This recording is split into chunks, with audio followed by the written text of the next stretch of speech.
Hello everyone. I just wanted to hop on here and record a video of some new beads that I got. I've been missing everybody and missing getting out and selling some items, so I wanted to hop on and show you guys some new beads that I got in and make some new things that I've been making and maybe work on a project with you guys.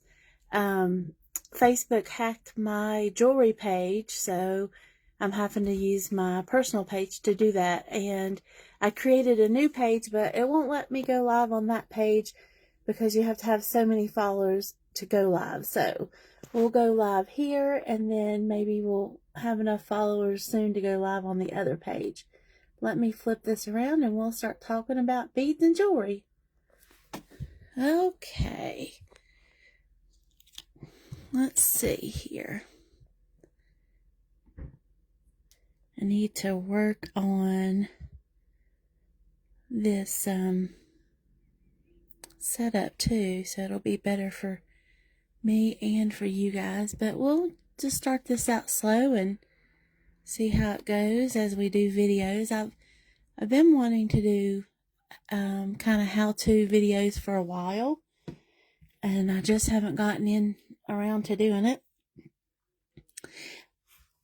This is a new necklace that I made not too long ago, and it says, "What lies before us and what lies behind us are small matters compared to what lies within us." And that's so true.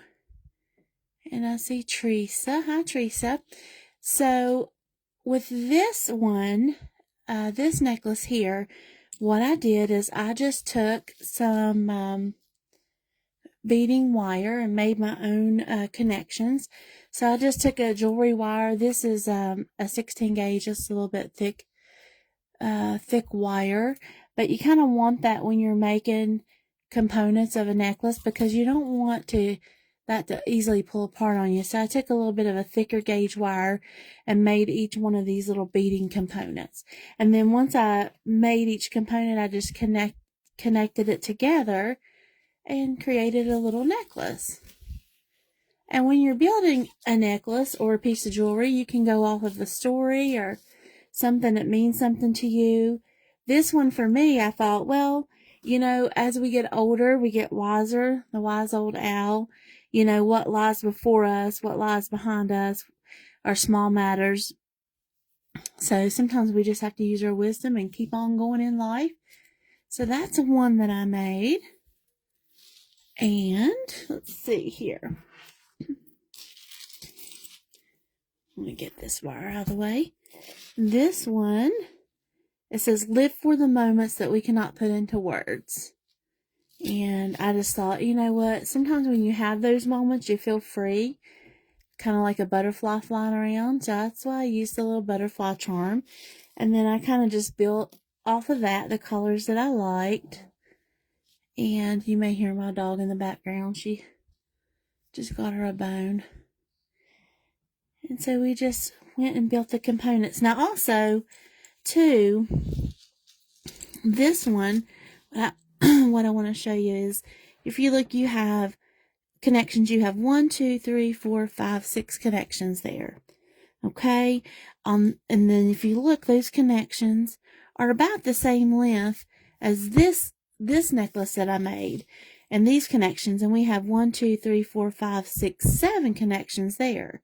And you're like, well, you don't have as many connections, as many components to connect on this. How did you get the same length? Well, on this one, what we did is we made the connection, we made the connection component, and then I put a jump ring in between each one.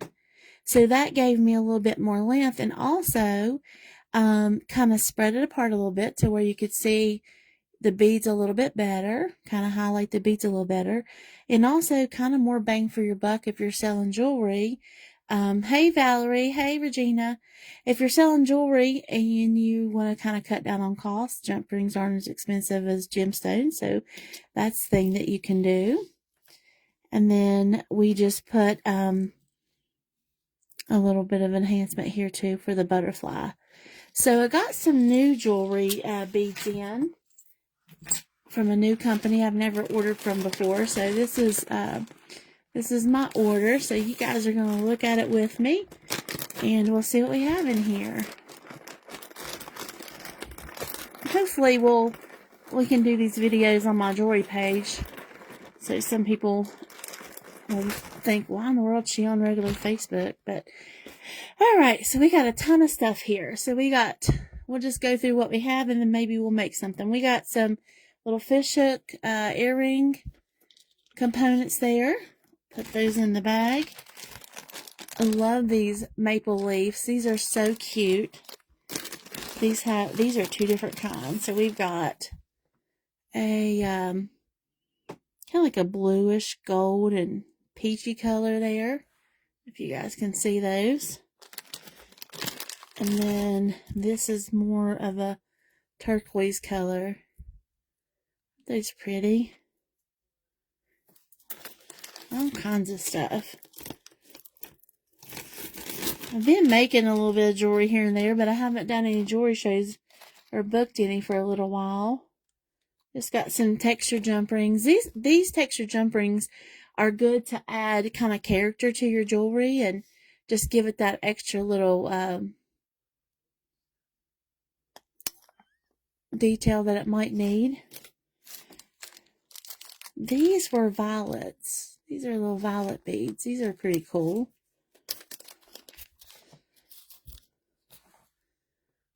If you guys can see that.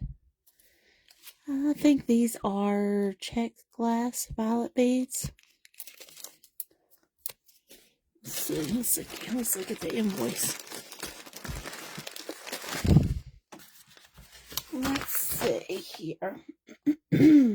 Yeah, those are checked glass. We got some more components. I'm sure you guys don't really want to see the metal components. I'll put those in a bag.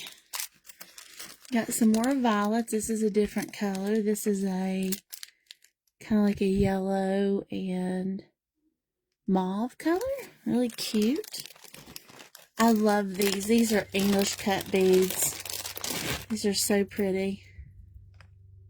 These are checked glass also. So you have a blue bead, and then they've added some gold color to that one. This one's kind of a clear bead. They added some like turquoise too. Two different size beads is what? Maybe. Maybe one's a 6mm, one's a 5. Not for sure. I have to look at my invoice. Sometimes when I'm buying jewelry, I don't think about a certain design. I just see certain things that I like, and I'm like, I want that, and then I just make it into whatever. Okay, so these right here were called hummingbird porcelain beads. I really like these. These are cool. They're kind of tie-dye. So if you guys know, I wear a lot of tie-dye, so this one right here is my jam. I'm going to set that one aside because we might use that one here in a minute. Alright, I think these are called Nautilus. Let's see here. This is a huge strand too. What a great deal. These are so cool. Nautilus are kind of one of those oldest things. They date back a long time ago. The fossils of them. I had some fossils. I made some Nautilus earrings before out of real fossilized Nautiluses. Alright, here we have some more of these English cut beads. They got a little bit bigger. Sometimes, you want different size beads depending on what you're doing. You can see, I think this is probably a 10mm. And this one is kind of got a periwinkle, and then it's got a painted, kind of like a AB finish to it. And doesn't that look like labradorite? But it's not. It's just a checked glass English cut bead. And those are pretty. Oh, look at these two together. I might be able to... That might be an idea. Let's see. I don't know. Let's lay that to the side.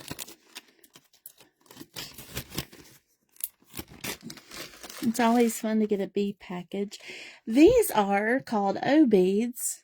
And these are great to use if you're wanting to space out your bead a little bit, kind of highlight a bead. Like if you have a bead that's a kind of like a special handmade bead, but you're not wanting to put it right up against the metal. These are good. They're called O beads. They're kind of pretty small. Hang on, let me see. I've got some here too. I'll show you. Usually they're a glass bead. They're really a little small, not very thick bead. But they give you just that little bit of space sometimes to highlight your work in between the beads you're doing. So, got those. And these are pretty cool. Now, what I'll tell you about these, I have a couple of different kinds. These are hibiscus beads here. And the cool thing about those are, they call them table cut. These are Czech glass too. They're made in the Czech Republic. And so they make the bead, but then they paint it. See the blue down in there? They paint over the whole bead, and then they take kind of like a flat round thing, and they glue the bead down to it, kind of glue it down sort of in a way. And then they have to grind that paint to polish it off and get this smooth edge here without the paint on it. They have to do that on a tabletop. So I think that's why they call them a table cut bead. So they're handmade, really cool. I love YouTubing Czech glass bead making. It's so cool. We got some smaller little blue ones here. Those are pretty cool. I don't know. Let's keep those out. We may do something with those too. And then we have the little white ones, the white hibiscus ones. And we got like a metallic color in there. Hey Joyce, how are you? I got a little bead haul in here. I just wanted to hop on and show some people and then maybe make some jewelry. These little seashells are so cute. I got these for my little niece. I thought she'd like them. Maybe make her some little clip-ons. These, I forgot what these ones are called. Let me see. I think they're some kind of clam. Let's see here. Let's see if I can find the name of them.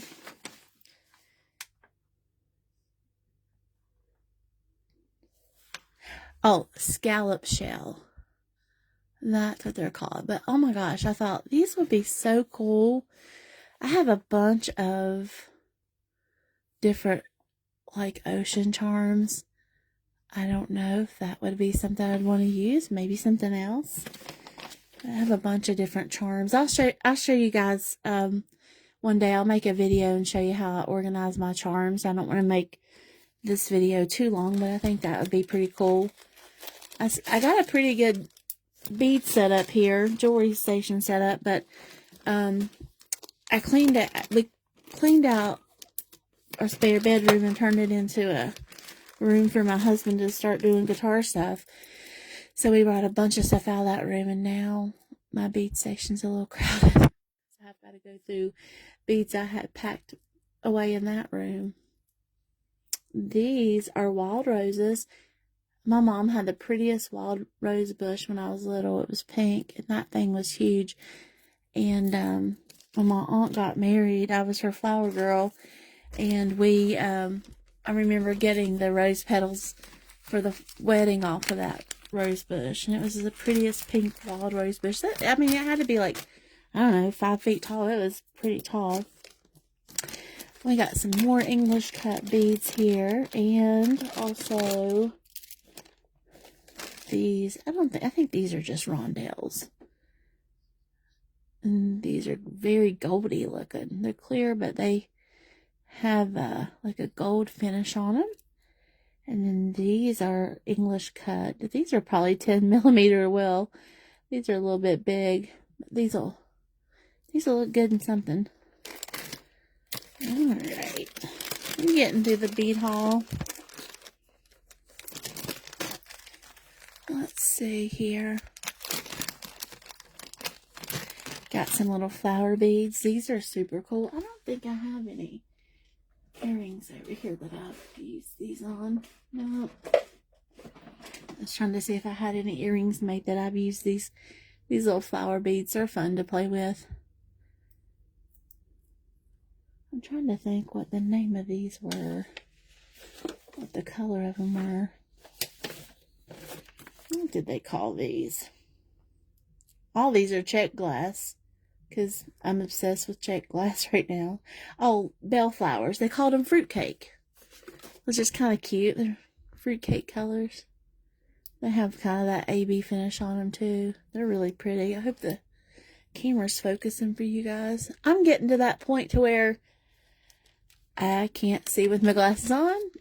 Certain things I can't see with my glasses off. Definitely a lot of things. But I think I'm in that transition area. These are fruitcake as well, but these are just a little square bead. These are super cute. Love those as well.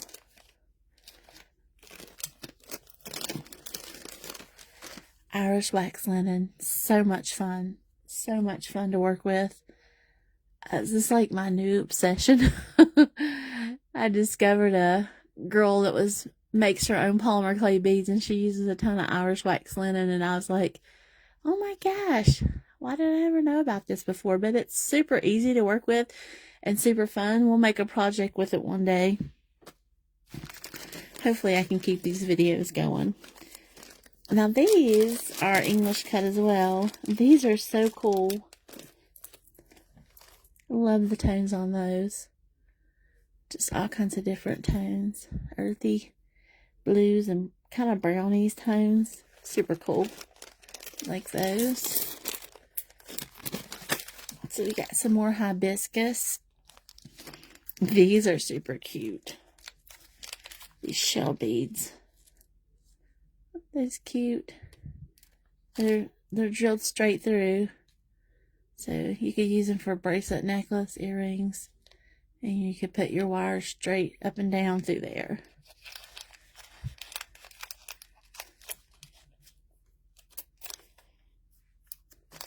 More of the cone flowers. These are just a blue, kind of antique blue with a little bit of antique golds on the end. Some beautiful tulips.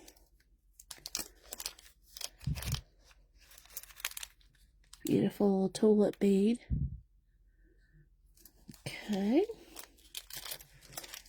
More shell beads. And these were rose beads as well. These are just components.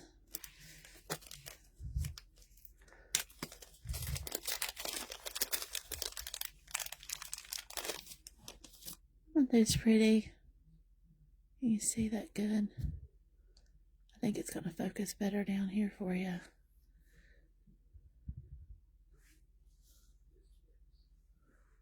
It's a really pretty bead.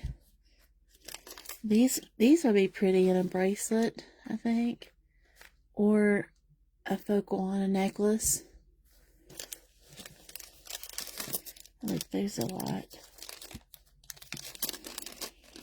Okay, that's that bead haul. Get some pretty good deals on these beads too.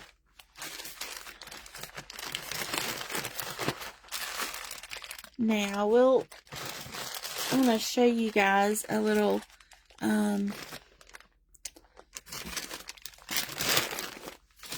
project, or how to do the project that I just showed you. Okay, so this here, well, I guess I gotta put that, hang on, let me back this camera out a little bit. Okay, so this project here.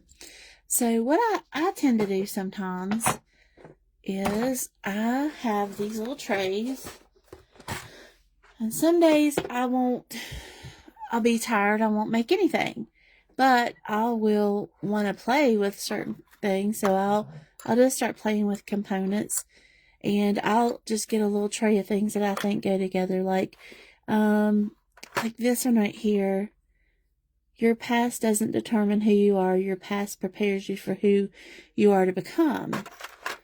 And, you know, a lot of people I know I sure do have to get redeemed from a lot of things I do, especially past stuff as well. So I thought that makes a great little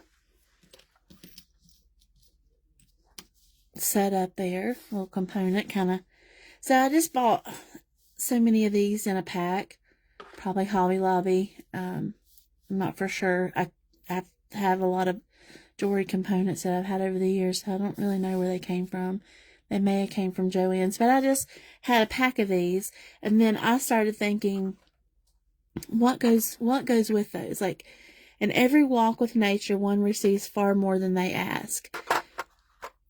What more is cuter than nature than this little mushroom? So I was like, that will go good.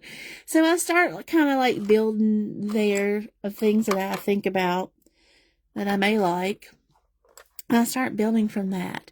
And then, like this one, blessed are the curious, for they shall have adventures. Well, I think stones are kind of mystical and kind of curious in a way. And it's like so cool how stones can be created in the earth, like drusies and all that kind of thing. So I thought that would be cool wire wrapped attached to that. So I just kind of start building there.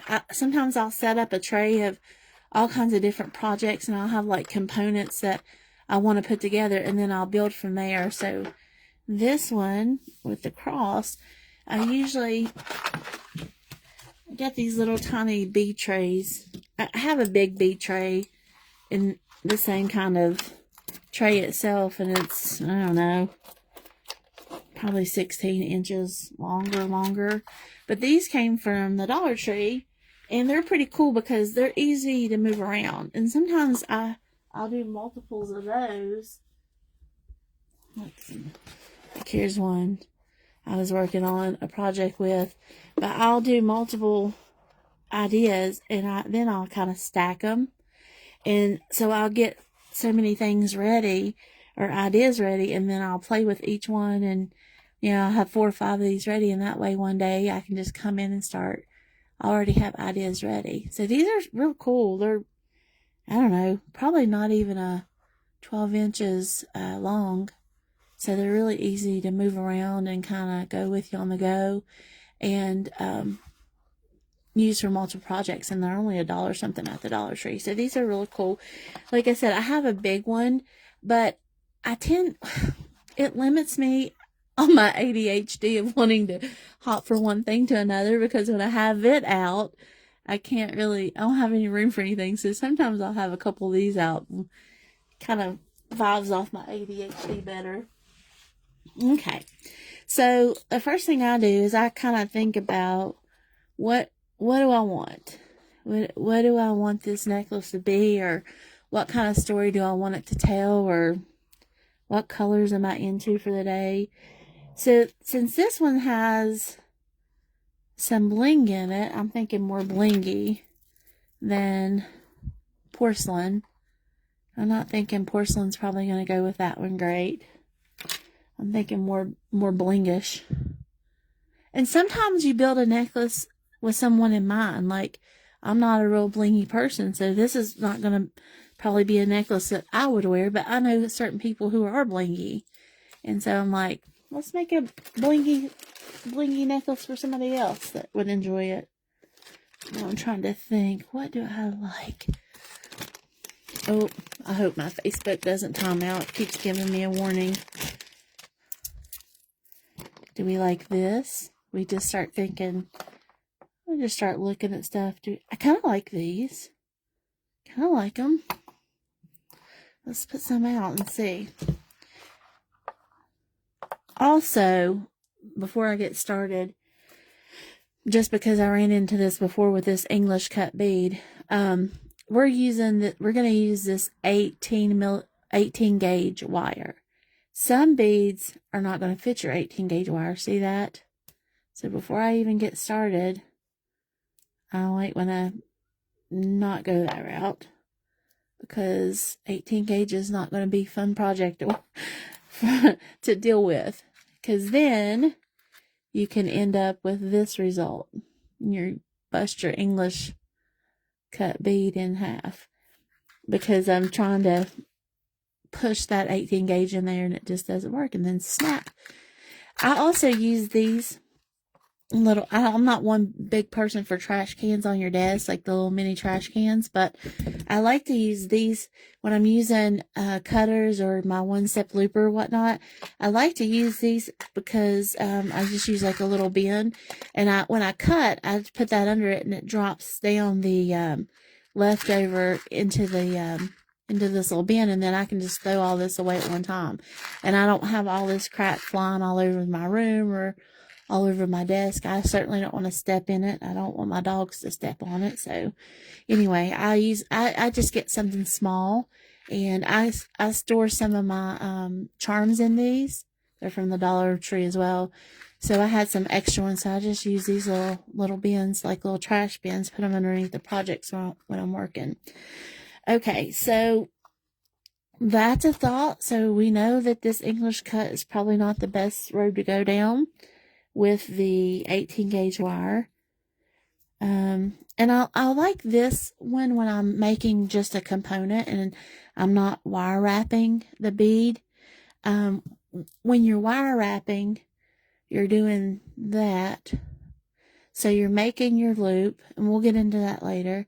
You're making your loop, and then you're wrapping the wire around it onto the next side. You can either wrap and cut and then have so much sticking out of this side, make a loop, wrap and cut, or you can have this wire that goes over top of the bead. Look, this was initially done because I thought I was going to use this for like a focal. So anyway, that's just a little example of that. So let's see here.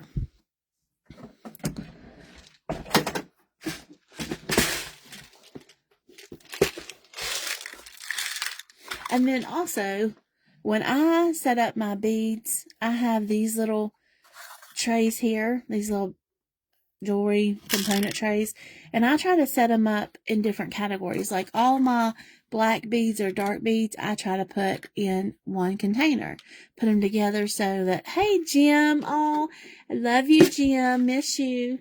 Jim's one of my OGs that used to do a lot of shows with us, him and his wife Dee. I miss her, she was the sweetest thing.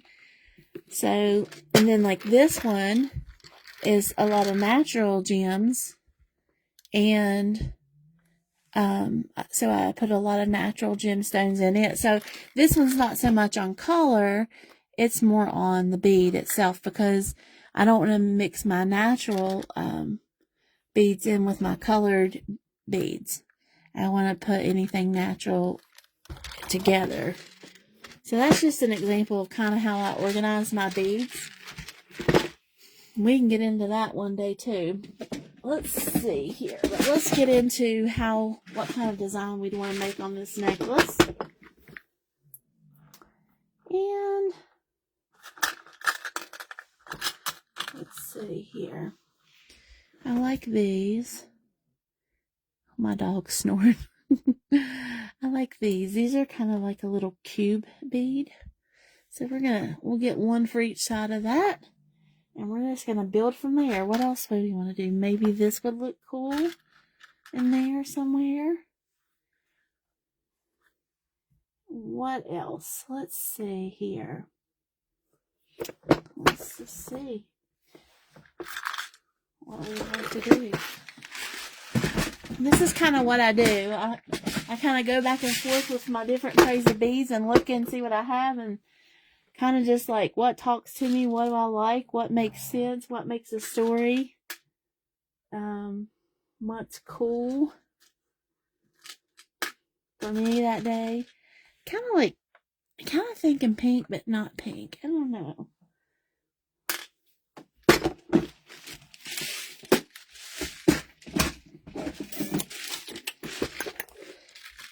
And I kind of see how this is like dark and that's kind of dark, and I'm thinking, maybe I want to put some like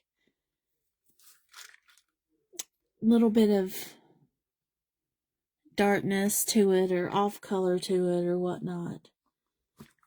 You know, like a rustic, not rustic, but metallic vibe to it. Like I kind of like that in there. is that little blue. It adds a color, but then it's got that metallic-y kind of on the end, and it kind of plays off the blinginess. We get spilled in there. Let's see what else. And then I have some smaller ones of those blue ones that have the metallic on it. So let's go small into big, and then go from there. Just going through my bead trays, seeing what talks to me. Talking to my bead. Oh, I like these too, but I don't know if these are gonna work. These are kind of marbly looking. But see how these have a cut to them? I don't know that I like the solid, kind of smooth with the cuts. We have those. We have that. That looks kind of cool. Kind of smoky. Kind of goes all with all that. And then, what about these? Kind of like all that. I think, do I like... do I want that? And then that and that, maybe? Is that kind of like that design? Let's see what that looks like. Oh my gosh. Layla's so pitiful. Alright, so let's do some rearranging here. 3, 4, 5, 6. We got 6. I usually like to do at least 6. And sometimes, like I said, I like to put jump rings in between them, sometimes 6, give them that extension out. So I think that's pretty cool. I think that's a pretty good layout of beads. So what we're going to do is, let me get these out of the way. And I'm just going to show you guys. We may not get to finish this because I saw Patrick drive by in his truck. And he's going to be wanting to know what's for dinner. Let's see him pulling in now. Alright, let's see here. I'm going to show you guys how to use the one-step looper. I'm going to hop off this video and then I'll come back and show you guys how to put this together. We won't put it all together now. Alright, so last time, this is a device, a jewelry tool that's called one-step looper. So when you make a loop, sometimes you can make, sometimes, I don't know why I'm saying that, but generally you make a loop by doing like a 90-degree angle, then coming out here with your round nose pliers and bringing that back towards you, turning your hand around and doing that. That's how you first make a loop when you're making an extension. And then depending on what size you want your hole to be on your loop, depends on where you go here.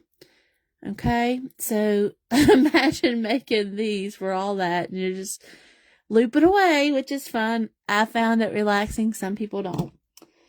Anywho, they have created this wonderful little tool that's called a one-step looper. So I just used my little trash can. So with the one-step looper, last time on the last necklace I made, which was this one, and this is one reason why I didn't put the jump rings in between here, is see how much bigger that loop was?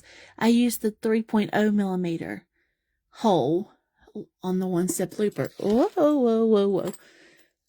I'm trying to reach over stuff and do this video, which is fun. So that peg is your 3 millimeter looper, or 3 millimeter shaft that makes your loop. This one's a 2.25, and that one is the one I used on this necklace. Made the loops a little bit smaller, the holes in the loops a little bit smaller.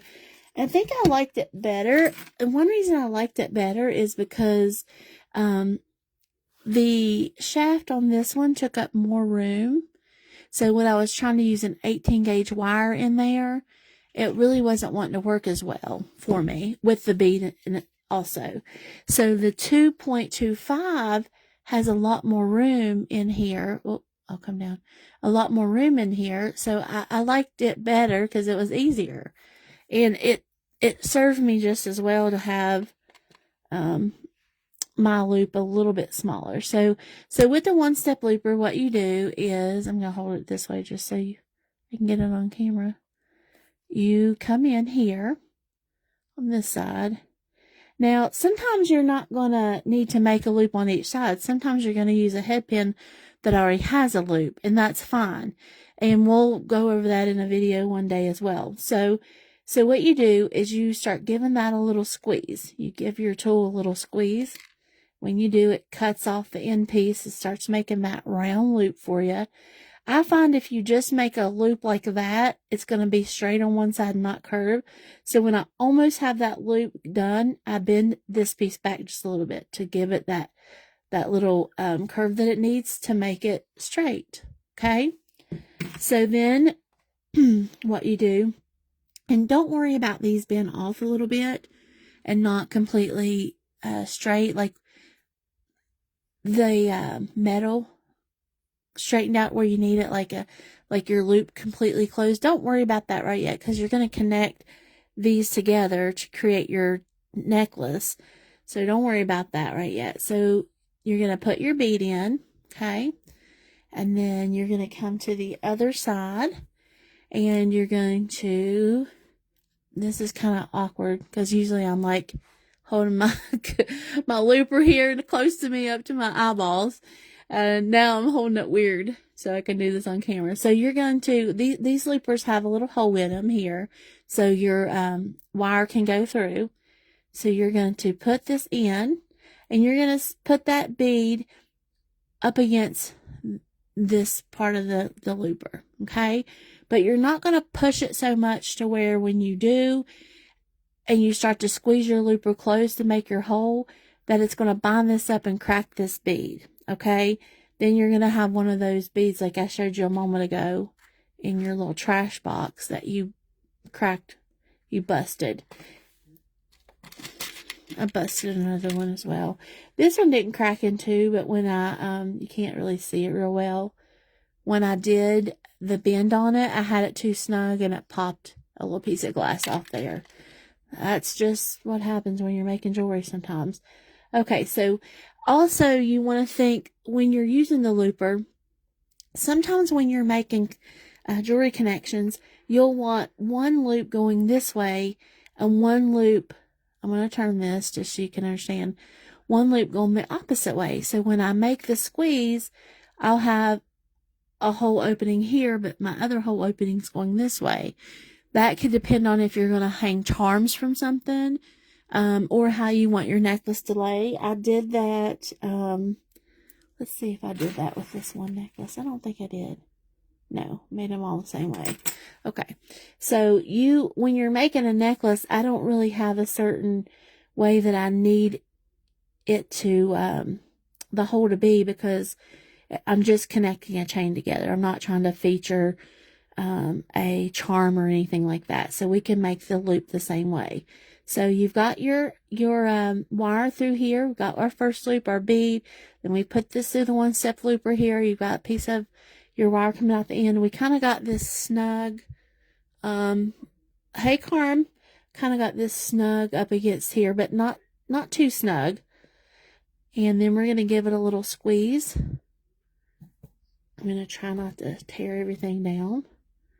Okay, so as this starts to close up here, when I almost get it completely closed, and I'm a little bit away from that bead, I'm still giving myself some room, because when you cramp down on this one-step looper and start closing it, it's going to start bringing that bead, drawing that bead back just a little bit. And you don't want to crack your bead, especially if it's an expensive one. Okay, so I've almost got it completely closed. I'm going to pull that back just a little bit to give it that bend, and then I'm cramping that closed. Now, I'm not going to go crazy and just crank down on this plier because I don't want to crack that bead. And it's okay if you have a little bit of an opening that's not closed off, because here in a minute, we're going to connect these all together and we're going to be able to straighten that up some. So now, as you can see, you have your first component. Just drop it down on your board and keep going to town. So once I get all of them done, I usually do a side and connect them because I get bored, and then I'll move to the next side. You just keep going. You go with each bead, until you're done with your design, and then you decide what else you want to do with the component. If you want, like this one, I did little jump rings between each one, and this one I didn't.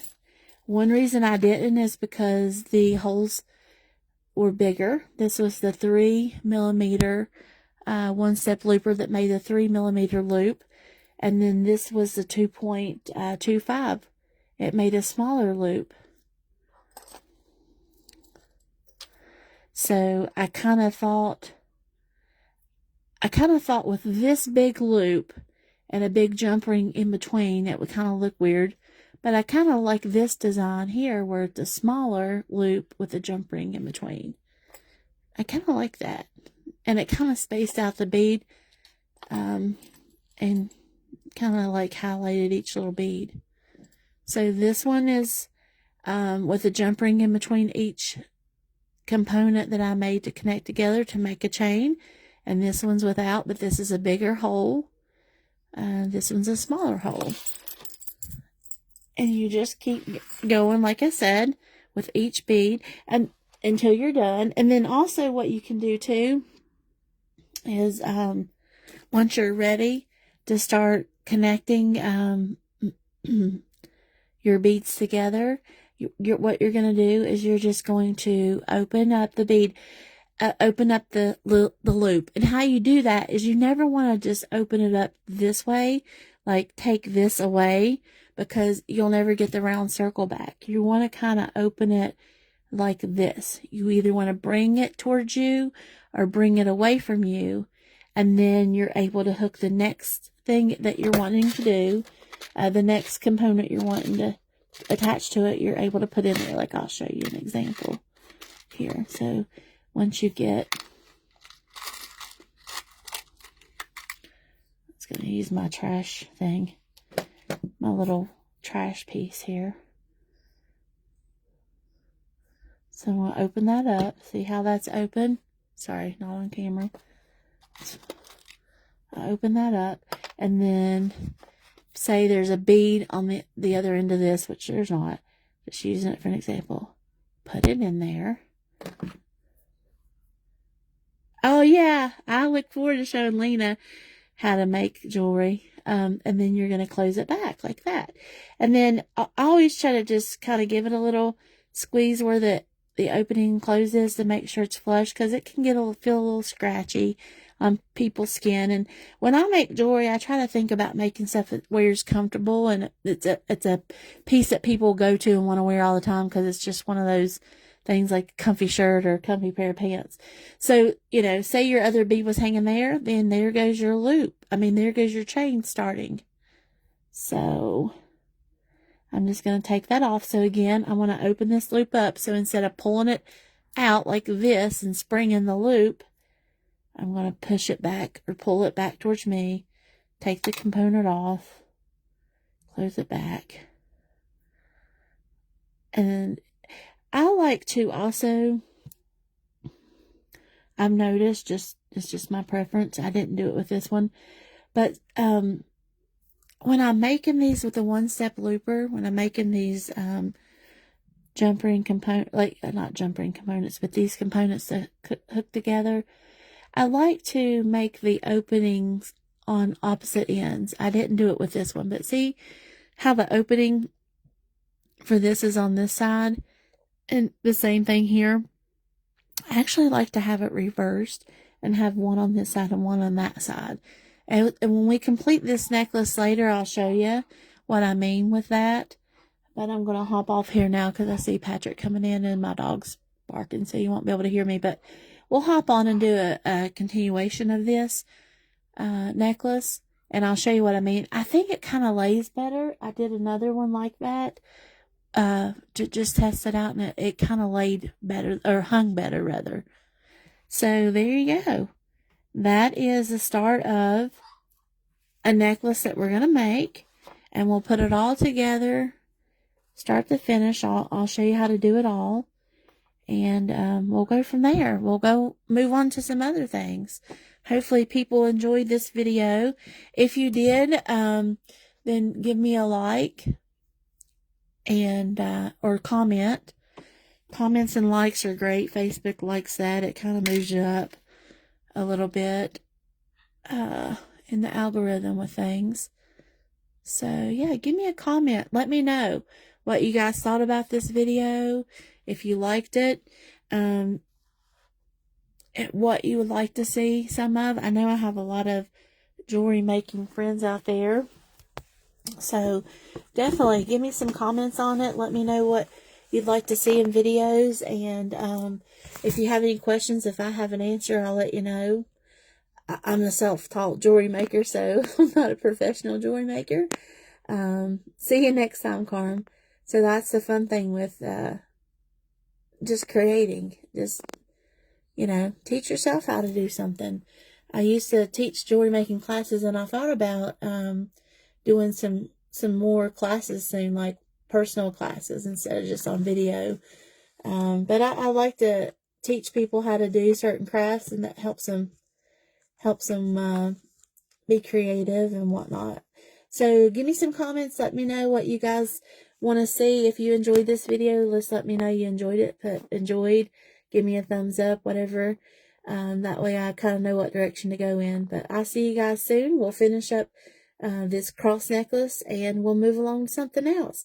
Have a great evening. Have a great weekend. Enjoy yourself.